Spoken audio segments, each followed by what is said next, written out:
Hello friends, good evening. कैसे हो आप लोग? उम्मीद करता हूं कि आप लोग बहुत बेहतर होंगे और बेहतर तरीके से बीएड एंट्रेंस एग्जाम की तैयारी में लगे होंगे। साथियों, आज की इस क्लास में हिंदी के टॉप मोस्ट इंपॉर्टेंट क्वेश्चंस को डिस्कस करने वाले हैं।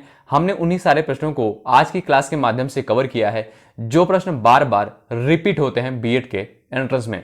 तो चलिए आज की इस क्लास को स्टार्ट करते हैं। अगर आप चैनल पर नए हैं, जुड़ जाएं, सब्सक्राइब कर लें, बेल आइकन को प्रेस कर लें और इस क्लास को अपने साथियों के पास भी शेयर जरूर कर दीजिएगा। साथियों, जैसा कि आप सभी को पता है, एडमिट कार्ड जारी हो गया है, तो अब आपके पास समय बहुत कम बचा है। आप लोग जितना प्रैक्टिस करेंगे उतना ही आपके एग्जाम में काम आएगा, तो आप लोग ढेर सारी प्रैक्टिस करिए। चलिए, पहला क्वेश्चन आपके स्क्रीन पर है, आंसर करिएगा। नासिक के व्यंजन आपसे पूछा है, बताएं इन विकल्पों में नासिक के व्यंजन कौन सा है। फटाफट आप लोग आंसर करें। चलिए, ऑप्शन ए वाले बिल्कुल राइट होंगे जिन्होंने ऑप्शन ए विकल्प चुना है। ई जो है आपका इसमें नासिक के व्यंजन होगा, यानी ऑप्शन ए वाले बिल्कुल करेक्ट हो जाएंगे। ए वर्ड क्या कहलाते हैं, बताएं भाई, ए वर्ड क्या कहलाते हैं। फटाफट दोस्तों आंसर करें क्योंकि सारे क्वेश्चन बहुत इंपॉर्टेंट हैं। कंठ तालव्य यानी ऑप्शन सी वाले बिल्कुल करेक्ट होंगे जिन्होंने ऑप्शन सी विकल्प चुना है। आइए, हिंदी वर्ड माला में अयोगवाह वर्ड कौन से हैं। चलिए बताइए, हिंदी वर्ड माला में अयोगवाह वर्ड कौन से हैं। आंसर करें आप लोग। अंग और अह यानी ऑप्शन सी वाले करेक्ट होंगे जिन्होंने ऑप्शन सी विकल्प चुना है भाई। चलिए, क ग ज फ ध्वनिया किसकी है। याद रखिएगा, यहां पर नुक्ता चिन्ह लगा है, देखिएगा। फ में भी नुक्ता लगेगा, ज में भी नुक्ता लगेगा, ग में भी और क में भी नुक्ता लगेगा। तो बताइएगा ये किस प्रकार की ध्वनियां हैं। ये इंपॉर्टेंट क्वेश्चन है, पूछा जा चुका है। अरबी फारसी यानी ऑप्शन बी वाले बिल्कुल राइट होंगे जिन्होंने ऑप्शन बी विकल्प चुना है। स्टार लगा लीजिएगा इस क्वेश्चन पर। चलिए, हिंदी में मूलतः वर्डों की संख्या कितनी होती है। कई बार ये क्वेश्चन पूछ लिया जाता है लेकिन कंफ्यूजन होता है, ठीक है। हिंदी में मूलतः वर्डों की संख्या कितनी होती है, बताएं भाई। चलिए, तो याद रखिएगा 52 यानी 52 वर्ड होते हैं। और अगर आपसे पूछा जाए स्वरों की संख्या कितनी होती है तो स्वरों की संख्या होती है 11। और अगर आपसे पूछा जाए व्यंजन की संख्या तो व्यंजन जो है आपके 33 होते हैं। याद रखिएगा आप लोग, ठीक है। 33 होते हैं व्यंजन, स्वर होते हैं आपके 11 और पूरे वर्ड जो होते हैं आपके 52 होते हैं। आइए, छह ध्वनि किसके अंतर्गत आती है। जवाब दें भाई आप लोग। साथियों, सारे क्वेश्चन बहुत इंपॉर्टेंट हैं, अपने साथियों के पास भी शेयर जरूर करें। छह ध्वनि किसके अंतर्गत आती है, बताएं भाई। तो संयुक्त वर्ड वाले बिल्कुल राइट होंगे। अब कैसे, देखिएगा, क प्लस श, ठीक है, इनसे जो है मिलकर बना हुआ है। कभी कभी ऐसे पूछ लिया जाता है, ऑप्शन में दिया होगा, आपको सही विकल्प छांटना रहता है, ठीक है। चलिए, हिंदी शब्दकोश में छ का क्रम किस वर्ड के बाद आता है, बताएं भाई। छ का क्रम किस वर्ड के बाद आता है। स्टार लगा लें इस क्वेश्चन पर आप लोग। चलिए साथियों, सारे क्वेश्चन इंपॉर्टेंट हैं। क के बाद यानी ऑप्शन डी वाले बिल्कुल राइट होंगे जिन्होंने ऑप्शन डी विकल्प चुना है। ज्ञ वर्ड किस वर्णों के संयोग से बना है। ज्ञ वर्ड किस वर्णों के संयोग से बना है, यह भी क्वेश्चन पूछा जा चुका है। चलिए, तो ऑप्शन डी वाले भाई बिल्कुल राइट होंगे, ऑप्शन डी जिन्होंने विकल्प चुना है। आइए, अघोष वर्ड कौन सा है भाई, बताएं। अघोष वर्ड कौन सा है, आंसर करें। सघोष और अघोष से एक क्वेश्चन हर साल बीएड के एग्जाम में बनता है। अघोष वर्ड कौन सा है। स यानी ऑप्शन सी वाले बिल्कुल करेक्ट होंगे जिन्होंने ऑप्शन सी विकल्प चुना है। घ का उच्चारण स्थान कौन सा होगा, बताइएगा दोस्तों। घ का उच्चारण स्थान कौन सा होगा। चलिए, तो कंठ वाले बिल्कुल राइट होंगे भाई जिन्होंने ऑप्शन ए विकल्प चुना है। चलिएगा, लास्ट में साथियों अपना नाम स्कोर जरूर बताइएगा। देखिएगा आप लोग कितने क्वेश्चन को सही करते हैं। इनमें संयुक्त व्यंजन कौन सा है, बताएं। इनमें संयुक्त व्यंजन कौन सा है, आंसर करिएगा। तो ऑप्शन ए वाले बिल्कुल राइट होंगे जिन्होंने ऑप्शन ए विकल्प चुना है। चलिए, निम्नलिखित में से कौन सा वर्ड उच्चारण की दृष्टि से दंत नहीं है। चलिए, निम्नलिखित में से कौन सा वर्ड उच्चारण की दृष्टि से दंत नहीं है। फटाफट दोस्तों आप लोग आंसर करें। ट यानी ऑप्शन बी वाले बिल्कुल राइट होंगे जिन्होंने ऑप्शन बी विकल्प चुना है। आइए, छ वर्ड किसके योग से बना है। आइए, ये क्वेश्चन देखिएगा आ गया है, छ वर्ड किसके योग से बना है। तो क प्लस श वाले बिल्कुल राइट होंगे जिन्होंने ऑप्शन बी विकल्प चुना है। याद रखिएगा यहां पर जो है हलंत का चिन्ह लगेगा, ऐसे रहेगा, ठीक है, क प्लस श, ठीक है।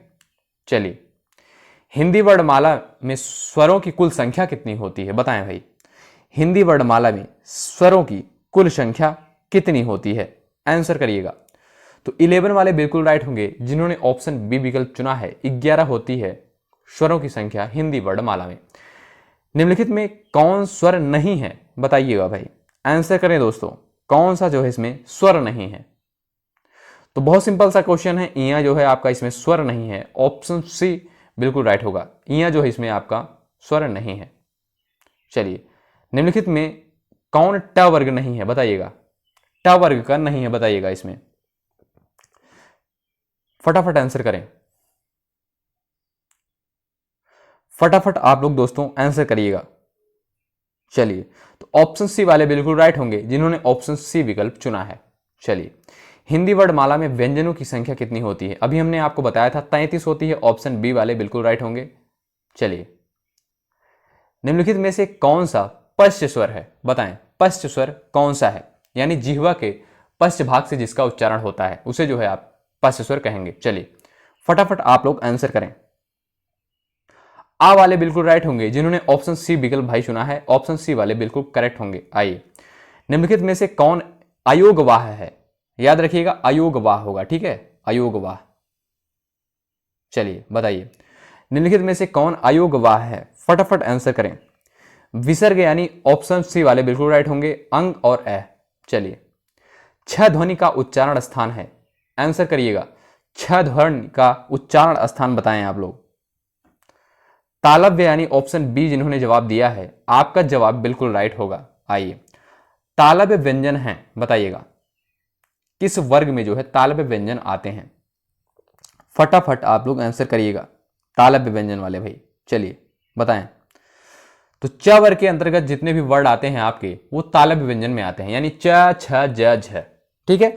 ऑप्शन सी बिल्कुल राइट होगा जिन्होंने ऑप्शन सी विकल्प चुना है, बिल्कुल करेक्ट हैं आप। य र ल व किस वर्ग के व्यंजन हैं? आंसर करिएगा दोस्तों। य र ल व, साथियों आप लोग क्लास को लाइक जरूर करिएगा। य र ल व किस वर्ग के व्यंजन हैं? अंतस्थ यानी ऑप्शन सी वाले बिल्कुल करेक्ट होंगे, ये भी क्वेश्चन पूछा जा चुका है। आइए, अनुनासिक व्यंजन कौन से होते हैं? फटाफट आंसर करिएगा दोस्तों, अनुनासिक व्यंजन कौन से होते हैं? वर्ग के पंचमाक्षर यानी ऑप्शन सी वाले बिल्कुल करेक्ट होंगे। चलिए भाई, हिंदी वर्णमाला में स्वरों की संख्या कितनी होती है? 11 वाले बिल्कुल राइट होंगे जिन्होंने ऑप्शन बी विकल्प चुना है। ये क्वेश्चन रिपीट हुआ है। कंठोष्ठ ध्वनि का उदाहरण है बताइएगा, कंठोष्ठ ध्वनि का उदाहरण है, फटाफट आंसर करें दोस्तों। चलिए, कंठोष्ठ ध्वनि का उदाहरण है और यानी ऑप्शन बी वाले बिल्कुल करेक्ट होंगे। भाषा निर्माण की इकाइयों का सही अनुक्रम बताइए। चलिए बताइएगा, स्टेटमेंट को आप लोग पढ़ें और जवाब करें। भाषा निर्माण की इकाइयों का सही क्रम क्या होगा? पहले ध्वनि, उसके बाद शब्द, उसके बाद पद, उसके बाद वाक्य आपका बनेगा, यानी ऑप्शन डी वाले बिल्कुल करेक्ट होंगे। प्रयत्न के आधार पर ल किस प्रकार की ध्वनि है? ल किस प्रकार की ध्वनि है? फटाफट आप लोग आंसर करिएगा।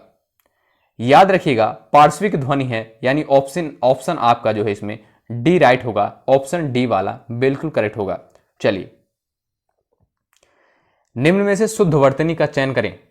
बताएं भाई, उन्नति जो है कौन से विकल्प में सही लिखा गया है बताइएगा। चलिए, यहां से भी जो है हर साल एक क्वेश्चन पूछा जाता है वर्तनी से। निम्न में से शुद्ध वर्तनी का चयन करें। तो उन्नति यानी ऑप्शन सी वाले बिल्कुल करेक्ट होंगे जिन्होंने ऑप्शन सी विकल्प चुना है। यह रास्ता बताइएगा, देखिएगा यहां पर लिखा है यह रास्ता दुर्गम है, सावधानी से चलें। तो आपको यहां पर बताना है दुर्गम जो है कौन से विकल्प में सही रूप में लिखा गया है बताएं। तो ऑप्शन बी जिन्होंने जवाब दिया है भाई, आपका जवाब बिल्कुल राइट होगा, ऑप्शन बी वाले बिल्कुल करेक्ट होंगे। साथियों, इस क्लास के माध्यम से हमने लगभग 30 क्वेश्चंस को डिस्कस किया था। हिंदी के टॉप मोस्ट इंपॉर्टेंट क्वेश्चन थे ये। ऐसे ही क्वेश्चन बार बार बीएड के एग्जाम में रिपीट होते हैं। तो साथियों, जितनी भी क्लासेस आपको प्रोवाइड की जा रही हैं आप लोग जरूर कवर करें और खूब प्रैक्टिस करते रहें, क्योंकि समय बहुत कम बचा है। अंत तक बने रहने के लिए बहुत बहुत धन्यवाद। अगर आप चैनल पर नए हैं फटाफट जुड़ जाएं, सब्सक्राइब कर लें, बेल आइकन को प्रेस कर लें और अपने साथियों के पास भी इस क्लास को जरूर शेयर करिएगा, क्योंकि सारे क्वेश्चन बहुत इंपॉर्टेंट है। बहुत बहुत धन्यवाद। जय हिंद, जय भारत।